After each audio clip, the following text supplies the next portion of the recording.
সবাই কেমন আছো? ঈদ মোবারক। তোমাদের ঈদ কেমন গেল? কি করছো ঈদের দিন? অনেক মজা করছো। কোথায় ঘুরতে গেছো? আর তোমরা কোথায় গেছো? আয়শা কোথায় গেছো? নানুর বাড়ি।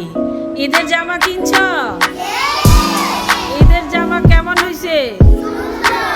সুন্দর না? বেশ। ঈদ মানে কি? আনন্দ আর খুশি। মনে হয় কি প্রতিদিন যদি ঈদের মতো মজা হইতো, তাই না? আসলে ঈদে অনেক মজা হয়েছে। যাক, ঈদে তো আমরা এবার মজা করছি। এখন সারাদিন শুধু মজা করলে চলবে? এখন আমরা কি করব? হ্যাঁ, কিছু পড়াশোনাও কি করতে হবে। সামনে না আমাদের পরীক্ষা চলে আসছে। আচ্ছা, তাহলে সবাই এবার আমাদের বইগুলো বের করো, কাগজ কলম বের করো।